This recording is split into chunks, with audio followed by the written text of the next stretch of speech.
Since our topic is on the Gita and transcending the Gunas, to assert a little bit more rajas and sattva to our presence, let us begin with a famous meditation that Vivekananda gave to his Western disciples when he was in this country in 1900. It was at Camp Taylor, and in the Redwoods, and he trained a small band of Western disciples in the ancient India Rishi forest dweller tradition. And he chose the elements of nature to expand the mind and heart. One of his American students, Ida Ansel, wrote, "I close my eyes and see him, Vivekananda, standing there in the soft blackness with sparks from the blazing log fire, and through it, a day-old moon above. Swami said to us, 'You may meditate on whatever you wish, but I shall meditate on the heart of a lion. That gives strength.' And so let us sit, spine straight, in a chair on the floor, and begin with 3 deep breaths, breathing in purity and expelling all impurity.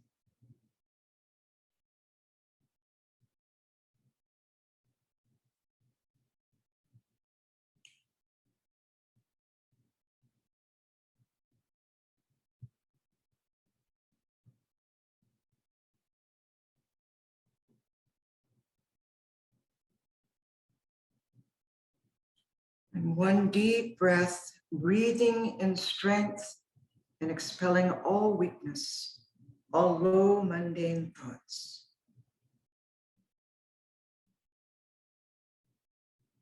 Picture the lion in the heart. The heart is the center of our sense of identity, the center of our being.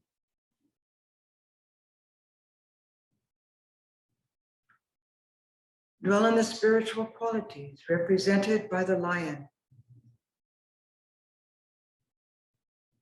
It radiates strength,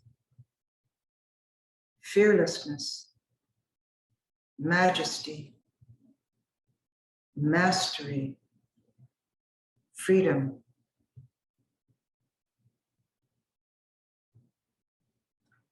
The lion is a creature of the savannah. It has no enemies and therefore fears no one.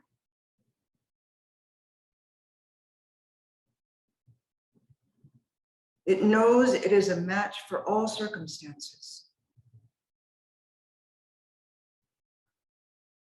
Let us feel we are established in that strength. Know you are free.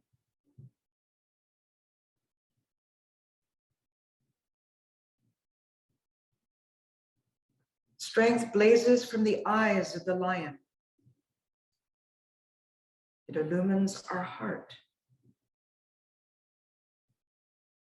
It courses outward into the thought channels of our mind.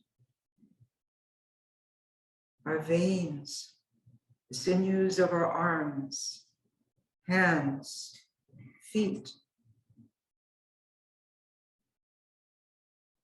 Our body is filled with strength. Our mind is established in strength. We know the self, the Atman, fears nothing, not even death.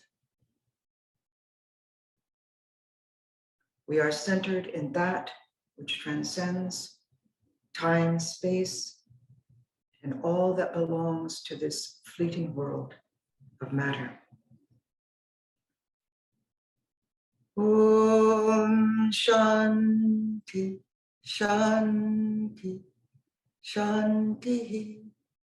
Peace, peace, peace be unto us all. So friends, we're going to begin today's satsang with Transcending the Gunas. the second in a two-part series on the 14th chapter of the Bhagavad Gita, and we're using this particular translation, the Pravrajika Isherwood poetic translation of the Gita. But you may use whatever translation you like. Are we spotlighted, Lakshmi?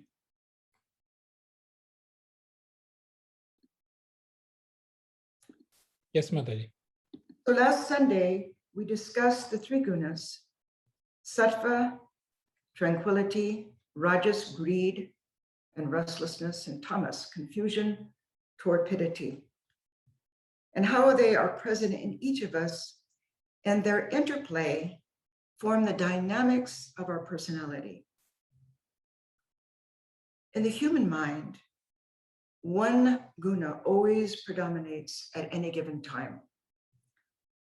And we talked about how an avatar or an Ishvarakoti, one of those ever-free souls that accompany an avatar in his incarnation, demonstrate the play of the gunas to reverse the course of human behavior, such as when Jesus was seized with divine anger and publicly chastised the hypocrisy of the rabbinic tradition by saying, "Woe unto you, scribes and Pharisees, hypocrites, for ye shut up the kingdom of heaven against men, for ye neither go in yourselves, neither suffer ye them that are entering to go in." Or when Swami Vivekananda, one of the 6 Ishvarakotis of the Ramakrishna incarnation, demonstrated wrath toward his brother monks. It erupted when he saw that they had overlooked one of the most profound teachings of Sri Ramakrishna in a semi-ecstatic mood, when he had uttered, when explaining the Vaishnava practices one day at Dakshineshwar, "Compassion for all beings? No. It must be service to all as manifestations of the living God." Now, there were many devotees in the master's room at Dakshineshwar that day, but only Naren, the young Naren, understood its profound meaning and stepped outside and said, "I shall preach this truth to the world." But after Vivekananda's first visit to the West, his brother monks objected to his Ramakrishna mission humanitarian activities, that it didn't stress Sri Ramakrishna's emphasis on bhakti or the practice of sadhana for God realization alone. Vivekananda began by retorting lightly, "What do you understand of religion?" he said to his brother monks. "You are babies. Study, public preaching, and doing humanitarian works are, according to you, Maya, because Sri Ramakrishna did not do them himself, because he said to someone, 'Seek and find God first. Doing good to the world is presumptuous.' As if God realization is such an easy thing to achieve, as if he is such a fool as to make himself a plaything in the hands of an imbecile." The brother monks were stunned. Vivekananda went on, "You think you understand Sri Ramakrishna better than myself.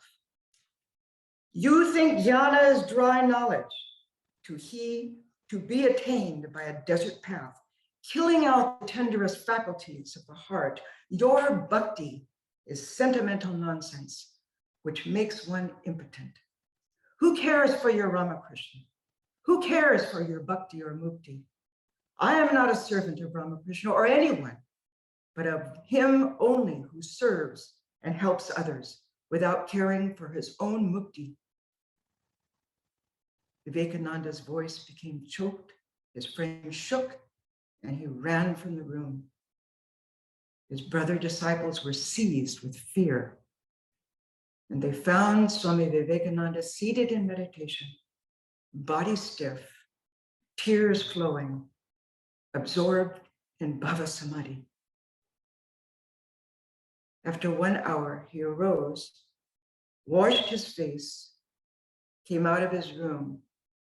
The atmosphere was tense. He said, when one attains bhakti, one's heart and nerves become so soft and delicate that they cannot bear even the touch of a flower. I cannot think or talk of Sri Ramakrishna long without being overwhelmed. So I am trying and trying always to keep down the rush of bhakti welling within me. I am trying to bind and bind myself with the iron chain of jnana, for still my work is unfinished and my message to the world not yet fully delivered. I have work to do. I am a slave of Ramakrishna, who left his work to be done by me and will not give me rest till I have finished it. And oh, how shall I speak of him? Oh, his love for me. Just as with Jesus, Vivekananda's divine wrath changed the trajectory of a religious tradition. In Vivekananda's case, the course for the Ramakrishna order of monks. It forced open and galvanized their vision to encompass a groundbreaking mission within the Shankara Dasanami tradition. Service to the living God through humanitarian service as an authentic practice of Advaita Vedanta, Jnana Yoga, heretofore unprecedented. And so we see with the play of the Gunas in the lives of the avatars and ever-free souls that it is very different than the ordinary moods of a bound mind. They're a manifestation of their divine lila on earth to teach and awaken humankind. So how can we as sincere aspirants disentangle ourselves from the play of the Gunas within us? When we identify and witness their expression in our minds, they begin to lose their hold over us. Stand back and witness the mind as an object, a material object that we can perceive. For example, if we feel restless or depressed, we understand it's the working of rajas or tamas, and try to find the cause and then the antidote. That's this rock solid Vedanta, Yoga Vedanta tradition. We also discussed how sometimes tamas can be mistaken for sattva, but that there's a world of difference between them. A person who is quiet but without energy is listless, tamasic. A sattvic person is energized but knows how to conserve that energy. As all the three gunas play within us, Swami Vivekananda helps us to identify the play of the gunas by equating each with a particular caste or actions associated with that caste. Though in the West, we don't observe the Indian caste system, Vivekananda explained. In India, one is held to be a Brahmin by one's caste, but in the West, one should be known as such by one's Brahmanya qualities. As there are sattva, rajas, and tamas, one or other of these gunas more or less in every man, so the qualities which make a Brahmin, Kshatriya, Vaishya, or Sudra are inherent in every man, more or less. But at times, one or other of these qualities predominates in him in varying degrees, and it is manifested accordingly. Then he explains. Take a man in his different pursuits. For example, when he is engaged in serving another for pay, he is a Shudra. When he is busy transacting some piece of business for profit on his own account, he is a Vaishya. When he fights to right wrongs, then the qualities of the kshatriya come forth. And when he meditates on God or passes his time in conversation about him, he is a Brahmin. After his first visit to the West in 1894, Vivekananda explained how even a nation exhibits certain gunas, a particular guna. For example, India at that time, in the late 1890s, exhibited tamas from having been made subservient for so long by conquerors, the Muslims, the British Raj. The antidote? Revitalization of Vedanta spiritual tradition. Swami Vivekananda advocated by bringing out the gems that are stored in your scriptures and making them the common property of all. Striving for an educational system that is not just the accumulation of knowledge, but in his words, life building, man making, character building, assimilation of ideas, and humanitarian service for the uplift of women and the underprivileged. In my first trip to India in 1979, I saw the effects of that service in the nuns at Sardamat, the first convent in the history of the world's religions to be self-governing by women. With nuns that had double PhDs, some triple PhDs, and in the highly educated Indians who began emigrating to America in the 1970s. On the other hand, in the West, Swami Vivekananda saw a great display of rajas at that time in the 1890s and 1900. He said the qualities of being a Brahmin or a Kshatriya are dying out from India, but in the West, they have now attained to Kshatriyahood, rajas, from which the next step is Brahmanhood, spirituality. And many there are who have qualified themselves for that. And so we see today, through the interfaith movement, through the interspiritual movement, of which Vivekananda was the pioneer at the Chicago Parliament of Religions, a revitalization of Jewish and Christian mysticism and the embrace of Buddhist and Hindu traditions by Westerners, largely through the impact of interspiritual dialogue and genuine roshis and sadhus who emigrated to the West. As spiritual aspirants, we naturally wish to cultivate the sattva guna. So in the Gita, 14th chapter, verse 11, Krishna explains, when understanding shines in through the senses, the doors of the body, no sattva is present. Well, we explained what that looked like last Sunday. But Sarada Devi gives another description of Sri Ramakrishna's physical appearance. She said, his complexion was the color of gold. His complexion blended with the color of the golden amulet he wore on his arm. When I used to rub him with oil, I could clearly see a luster emanating from his entire body. When he would come out of his room in the temple garden, people used to stand in line and say, ah, there he goes. And this is why it's beneficial to meditate on the forms of God. The avatar, the divine feminine, the Shakti power. We can feel their presence from the divine qualities that emanate through their form.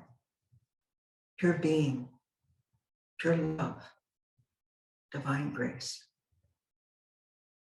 So to proceed towards sattva, we must go step by step ourselves. When the sattva guna predominates in the natural world at dawn and dusk, when nature is at its calmest, this is called the Brahmaprana. And this is when both nostrils are active. Normally only one or the other is active at any time throughout the day. And so the mind is made calm. And gradually over time, the mind becomes practiced to seek out and regain that sattvic state of mind, even while engaged in the most intense activity. This can happen, and it will happen in our spiritual lives. For those who are full of tamas and lethargy, it's fruitless to talk about God. These should try to develop ambition to awaken their activity. And for those who are too rajasic, too restless, they can learn to perform work as karma yoga, a mixture of rajas and sattva. Swami Pravrajika explained in his commentary, selfless action or work performed as worship leads to a preponderance of sattva, which in turn inspires us to practice self-control and meditation. Then sattva helps us to transcend sattva itself. So these gunas we develop in life determine also what happens in death. At the moment of death, the most predominant guna of our character comes forth. And those with predominantly tamasic or rajasic natures, with strong desires and attachments, are reborn. But at death, a pure-souled, sattvic aspirant, or even those who have turned to a spiritual tradition in the last year of their life, but with intense desire to realize God, at that moment, the Lord comes. Now going forward in verses 16 to 18, Sri Krishna speaks to us. Fruit of the righteous act is sattva, purest joy. As for the deeds of rajas, pain is their fruit. Truly, ignorance is all the fruit of tamas. Of sattva, knowledge is born. Of rajas, greed. Tamas brings forth bewilderment, delusion, darkness. Abiding in sattva, man goes to higher realms. Remaining in rajas, in this world he remains. Sunk in tamas, his lowest nature, he sinks to the underworld. Fruit of the righteous act is sattva, purest joy. Nothing impels us forward in our evolution so much as the fruit of our action. It's karma yoga. It's a powerful yoga. Tamas brings ignorance, stagnation, and no higher evolution. We feel despair. Rajas brings prosperity, but also greed for more. And in the end, misery. When we perform selfless and virtuous acts, the effect is sattva, joy. How then can we turn tamas into rajas and rajas into sattva? Sri Ramakrishna explained in the Gospel of Ramakrishna. He said, direct the 6 passions to God. The impulse of lust should be turned into the desire to have union with the Atman. Feel angry at those who stand in your way to God. Feel greedy for him. If you must have the feeling of I and mine, then associate it with God. Say, for instance, my Rama, my Krishna. If you must have pride, then feel like Vibhishana, who said, I have touched the feet of Rama with my head.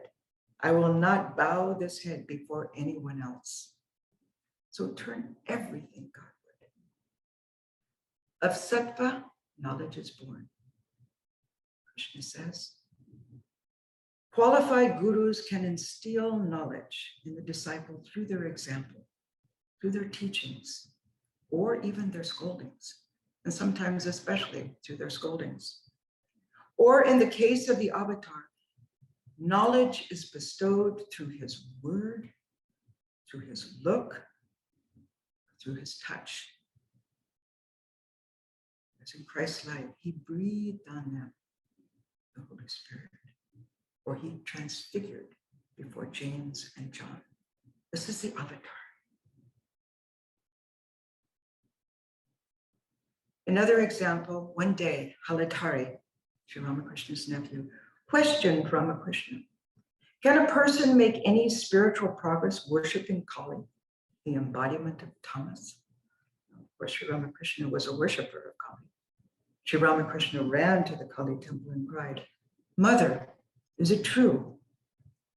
And Mother revealed her true nature to him. Wild with joy and relief, the master ran to where Halatari was seated in worship and climbed on his shoulders, saying, how dare you say that Mother is full of tamas? She is pure love and goodness. The master's words and divine touch illumined Halatari's heart, and he accepted the master's words wholeheartedly. He saw the manifestation of the Divine Mother within the master. Filled with devotion, he offered flowers and sandal paste at his feet. Krishna says, abiding in sattva, man goes to higher realms. Swami Prabhavananda in his Gita commentary said, simply put, sattvic qualities take us Godward, ultimately to transcend the Gunas altogether. On the other hand, a rajasic person who makes no attempt to overcome rajas with sattva will remain in samsara, subject to the cycle of birth, death, and rebirth. And a tamasic individual who makes no effort to overcome tamas with rajas only degenerates into greater darkness. Now we come to verses 19 and 20. Krishna says, let the wise man know these gunas alone as the doers of every action. Let him learn to know that which is beyond them also. Thus he will reach my oneness. When the dweller in this body has overcome the gunas that cause this body, then he is made free from birth and death, from pain and decay. He becomes immortal. So when Krishna says these gunas alone are the doers of every action, what does that mean? Gunas belong to Prakriti, nature. They transform themselves into the body, the mind, the senses, and sense objects. Gunas are the agents of action. When an aspirant can learn to disidentify with the gunas and their functions, he or she has at the same time learned to identify with the witness self. And that is freedom, spiritual ideal. We also can practice this teaching. Swami Prabhavananda explains, sometimes when the mind is calm and we find joy in the contemplation of God, sattva predominates and there is no inner struggle. At other times when we feel restless and passions arise in the mind, we struggle to meditate. At that time, we must remind ourselves that we are not those passions and try not to identify with the mind, but just continue to think of God. That is the way. Suppose we feel tamasic, he said, and keep falling asleep during meditation. And this happens to everyone. Then we must force ourselves to wake up and try to think of God, to hold on to God. In such moments, we are undergoing a great struggle, but may not realize any effect until later, perhaps the next day or 10 months from then. By such struggles, we gain self-control and rise above the three gunas. The main thing here is to keep up our spiritual practice in spite of our failures. Swami Brahmananda said, never be discouraged by your failures. Repeated failure is inevitable in the beginning, but keep your faith and redouble your efforts. Try hard to live up to your ideal. Swami Pravrajika used to tell us in the monastery, whenever we went to Swami Brahmananda to complain about our tamasic or rajasic states, he would tell us, do, and then come to me. The point is first to practice contemplation, meditate. Do that for some time, for some months, for some years, and see for yourself. Religion is firsthand experience. It is not found in books or by subscribing to philosophical theories. Religion means to be absorbed in God. And Brahmananda also said at one time, practice for 3 years. And if you have not found any joy, you may come back and slap my face. Arjuna asks, for one who has gone beyond the gunas, what are the signs? What is his conduct? And how does he transcend the gunas 3? Sri Krishna answers in verses 22 to 25. He speaks. A man is said to have transcended the gunas when he does not hate the light of sattva or the activity of rajas, or even the delusion of tamas, while these prevail, and yet does not long for them after they have ceased. So what does this mean? Who would not want the light of sattva? Well, when one is established in the Atman, one has gone beyond Prakriti, including sattva guna. He or she is completely indifferent to the presence or absence of the 3 gunas. Vivekananda explained, pleasure will come. Good. Who forbids? Pain will come. Welcome that too. Then he gave the example. A mosquito was sitting on a bull's horn. Then his conscience troubled him and he said, Mr. Bull, I have been sitting here for a long time. Perhaps I annoy you. I am sorry. I will go away. But the bull replied, oh no, not at all. Bring your whole family and live on my horn. What can you do to me? Swami Vivekananda then explained, why can we not say that to misery? To be brave is to have faith in the mother. Verse 23, Sri Krishna speaks to us. He is like one who sits unconcerned and is not disturbed by the gunas. He knows that they are the doers of all action and never loses this power of discrimination.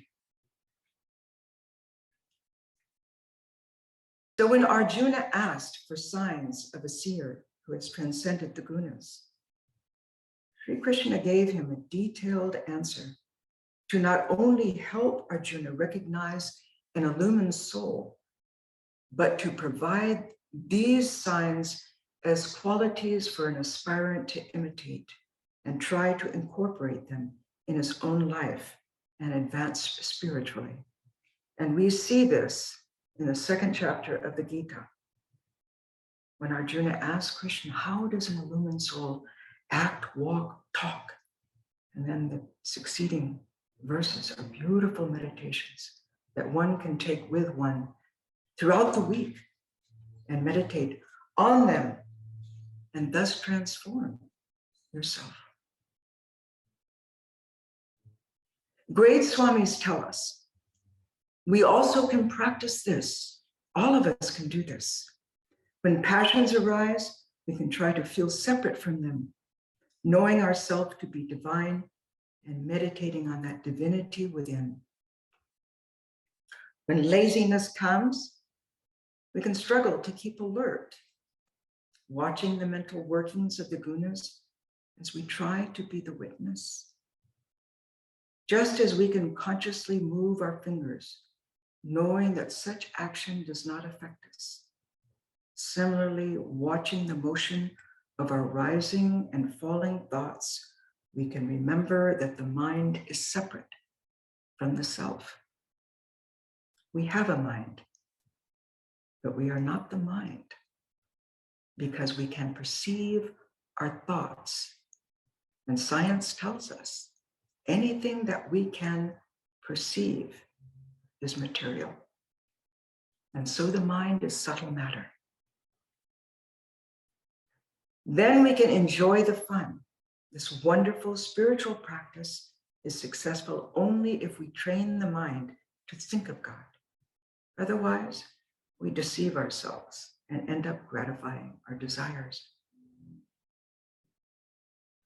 When Krishna says, he is like one who sits unconcerned and is not disturbed by the Gunas, these verses reveal great spiritual depth. My teacher used to say, as a young monk, I sometimes saw disciples of Ramakrishna apparently asleep, when instead they were in samadhi. For these great souls, though their bodies were sleeping, due to the expression of tamas, their minds were absorbed in the consciousness of God. Now, how can that happen, you might ask? Swami Hiranmoyananda, one of the previous general secretaries of the order, was, as a young monk, he served Swami Vijnananda, a direct disciple of Sri Ramakrishna. He related what he heard one morning from the Swami. When he asked the Swami, did he have a good sleep? The Swami replied, do you know how I go to sleep? First, I quiet the mind, then withdraw the prana into the heart, focus on the infinity of the Atman, and then dissolve into that. This is how the Gunas act and react in the lives of such great souls who all the while remain unconcerned with what is happening outside. Verses 24 and 25, Sri Krishna speaks to us. He rests in the inner calm of the Atman, regarding happiness and suffering as one. Gold, mud, and stone are of equal value to him. The pleasant and the unpleasant are alike. He has true discernment. He pays no attention to praise or blame. His behavior is the same when he is honored and when he is insulted. When men go to war, he does not regard either side as his enemies or his partisans.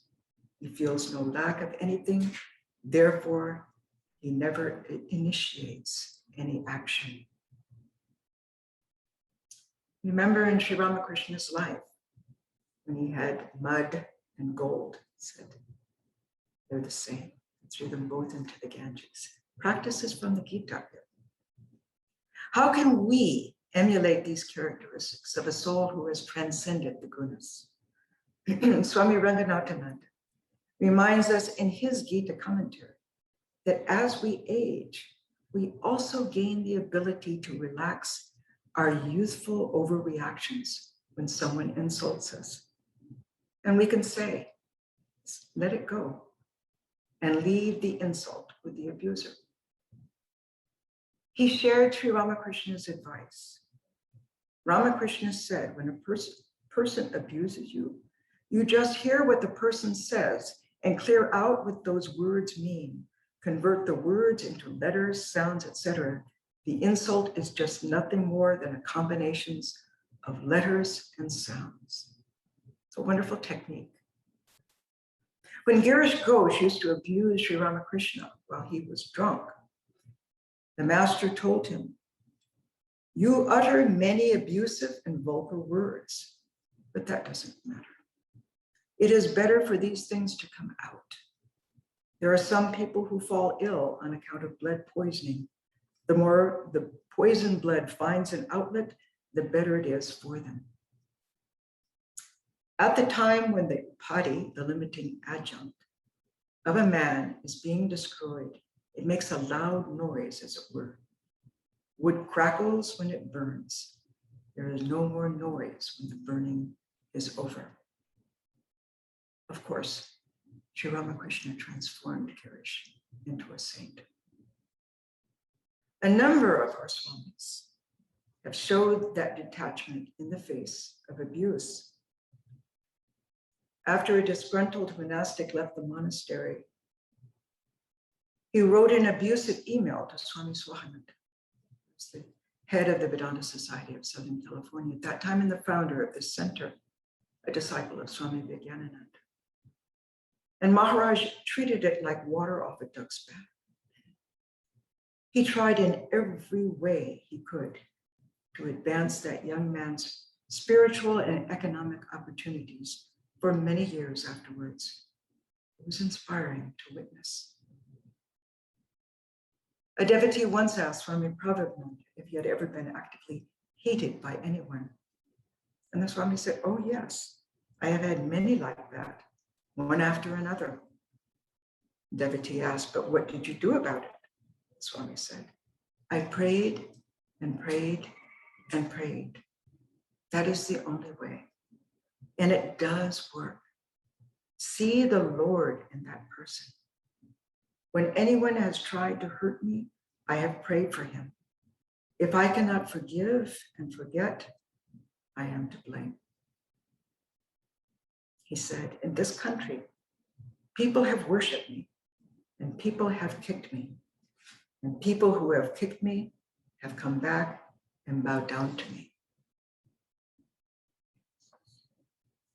A seer understands that no one is universally praised or blamed. That is the nature of the world. And as we try again and again to detach ourselves and practice being the witness, the passions and their gunas gradually subside, and we gain self-control and detachment. Krishna says he feels no lack of anything. Therefore, he never initiates any action. What does that mean? In real pilgrimage, a sadhu who aspires to go beyond the gunas does not plan, but strives to surrender completely to the will of God.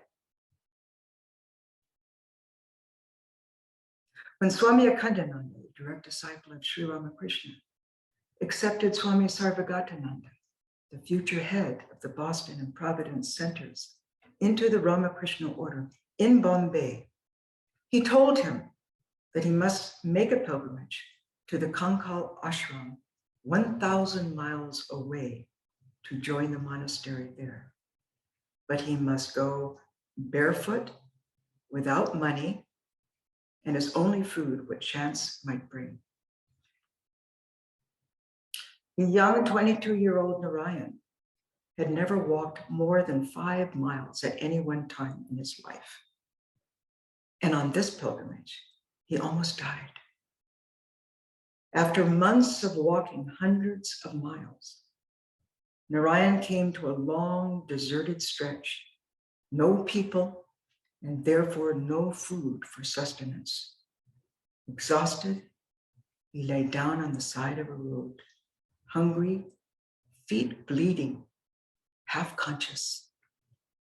Night came, and a lone bus carrying just the driver pulled up next to the young monk, and the driver got out, picked up Narayan in his arms, and carried him unconscious to the bus, and then drove long into the night to a final stop many, many miles away.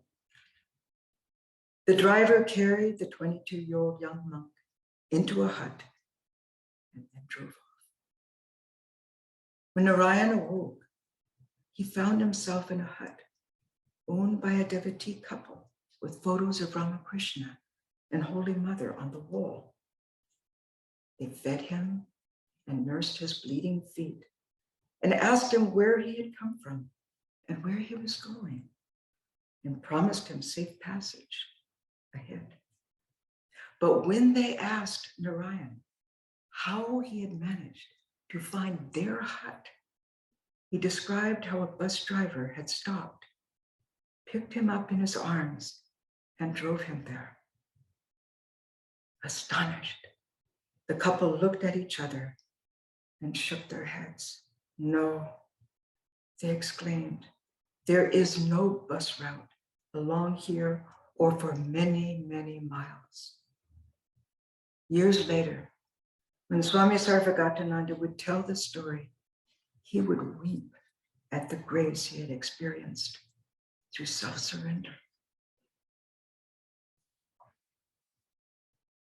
Verse 26, Krishna concludes, he who worships me with unfaltering love transcends these gunas.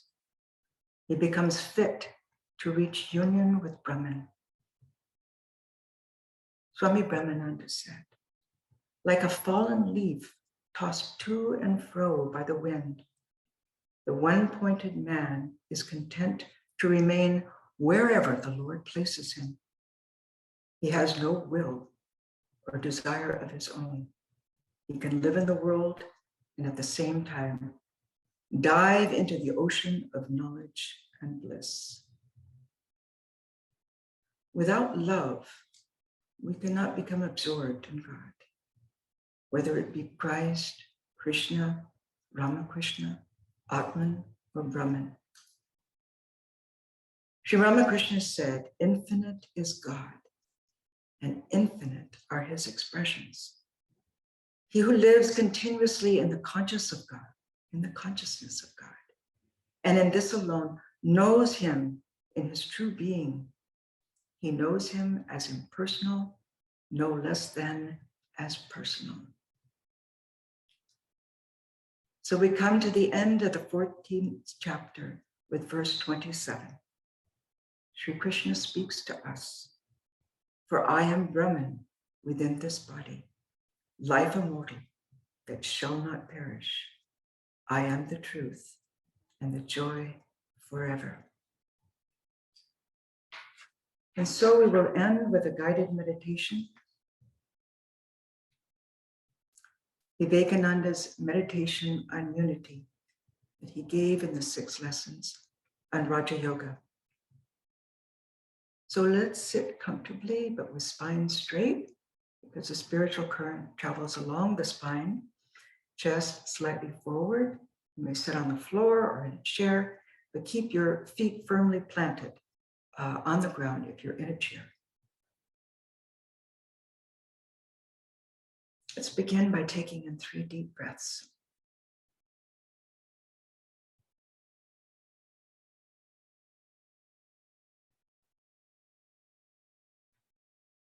Everything we experience is based on the background fact of unity.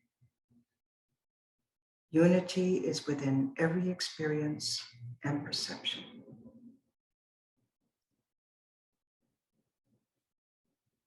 Everything is a vibration, a wave in the ocean of unity.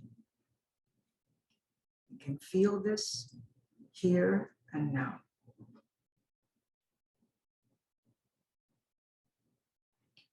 Try to sit as firm as a rock. Feel nothing can move you. Breathe in, breathe out. Mentally repeating, may all beings realize what is good.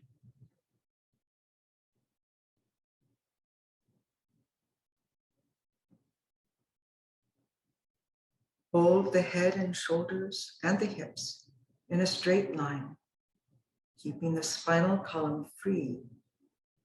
All action is along it, and it must not be impaired.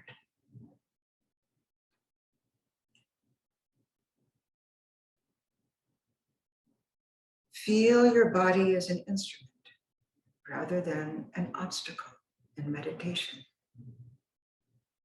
Know it to be pure, perfect, full of light.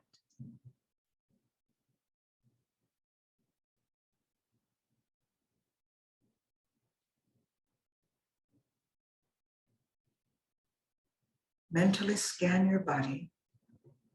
Begin with your toes and think of each part of your body as pure and perfect. Picture it so in your mind, touching each part if you prefer to do so.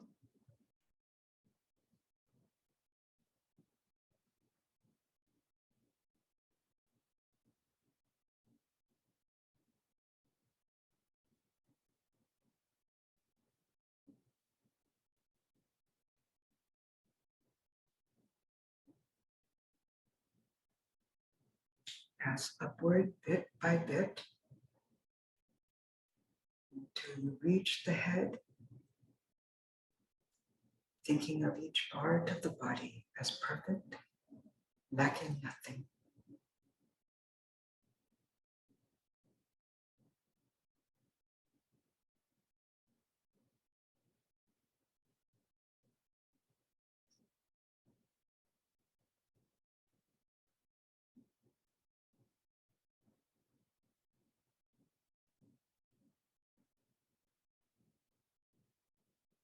Now scan your body for tension and send the light of awareness there so harmony returns.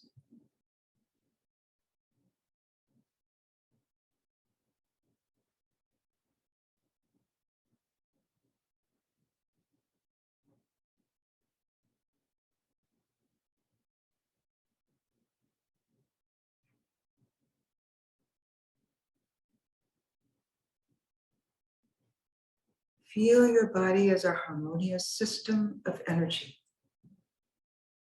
Don't superimpose solidity. Concentrate on any bodily sensation as being in the field of energy.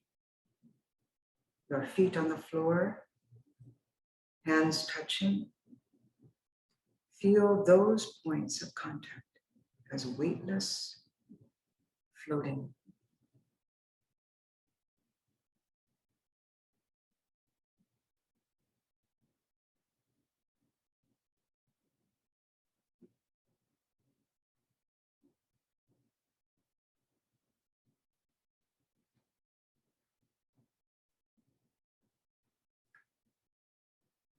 Then think of the whole body as perfect, an instrument to enable you to attain truth, the vessel in which you are to cross the ocean and reach the shores of eternal truth.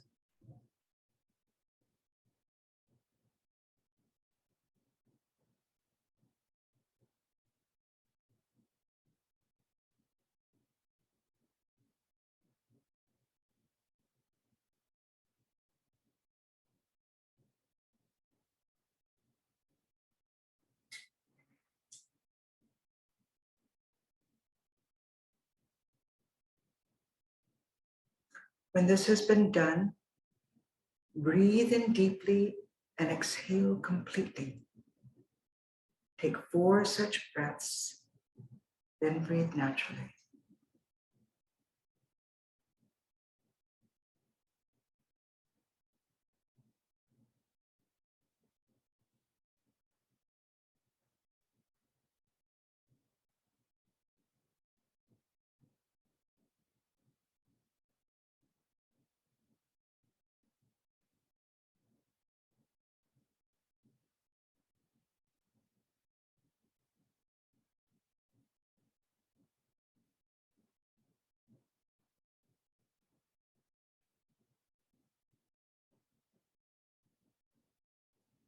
Feel all pervading unity in every thought perception and in your awareness of people and things in the room around you.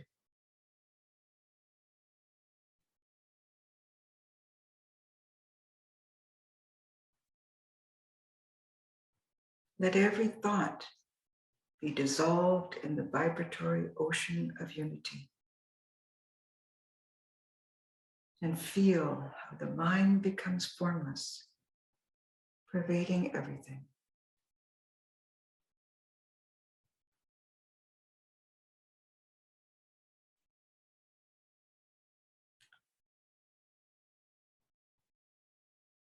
When the mind becomes calm, the mind becomes formless. You can then feel how the body floats within a sense of unity within the mind and without.